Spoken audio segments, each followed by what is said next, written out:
Bonjour, aujourd'hui je vais vous parler de la sculpture romaine. L'Antiquité romaine étant une période très longue, les styles ont donc beaucoup évolué. Je vais vous les présenter. Tout d'abord, il y avait dans le Latium une civilisation nommée Étrusque. Ces Étrusques proviennent probablement d'Anatolie ou bien des proto-grecs, les Pélages. Cependant, leurs origines restent floues. Ceux-ci avaient une sculpture d'inspiration grecque de la période archaïque, c'est-à-dire qu'il y avait une recherche de réalisme ainsi que de respect des proportions. Les bras restaient généralement proches du corps et les statues portaient généralement un sourire. Nous pouvons remarquer ce sourire sur une des œuvres étrusques les plus connues, le sarcophage des écus de Cerveteri, exposé au musée national étrusque de la Villa Giulia. La sculpture étrusque se fait surtout dans un but funéraire. Dans l'histoire romaine, les Étrusques ont donné des rois à Rome, dont le dernier Tarquin le Superbe. Le fils de celui-ci, Sextus Tarquin, viole Lucrèce, femme d'un général romain. Celle-ci se suicide, alors son mari décide de soulever le peuple. Le roi et sa famille s'exilent, la République est proclamée en 509 avant notre ère, et Sextus Tarquin est assassiné. Sous la République, la sculpture a un important rôle politique.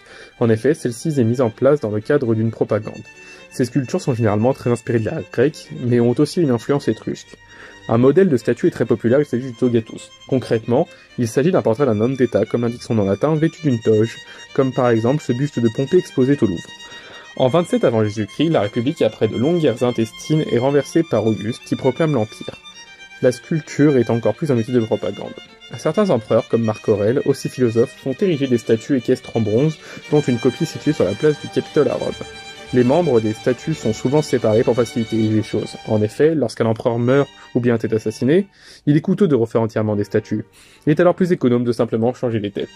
La propagande se traduit aussi par du gigantisme. Par exemple, il y avait au début du IVe siècle à Rome un empereur imposteur Maxence. Celui-ci fit débuter la construction d'une basilique sur le forum. Lorsque l'empereur Constantin va le défaire, un colosse géant à l'effigie de l'imposteur était en construction. Constantin décida alors de mettre sa tête, haute de 1,75 m à elle seule à la place. Nous trouvons les restes au palais des conservateurs à Rome. La sculpture est alors un outil de propagande exubérant.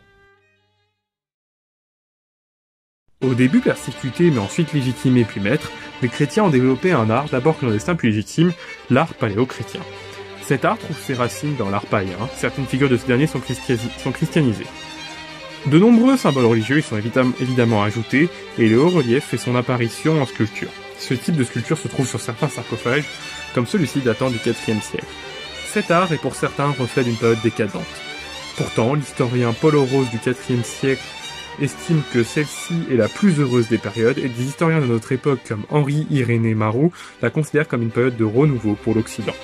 L'Empire romain, divisé, chute progressivement à l'ouest, laissant place à divers royaumes, et est définitivement considéré comme démantelé en 476. Cependant, l'art continue à l'est, où l'Empire romain d'Orient subsiste. Nous parlerons alors d'art byzantin. Celui-ci est essentiellement tourné vers Dieu.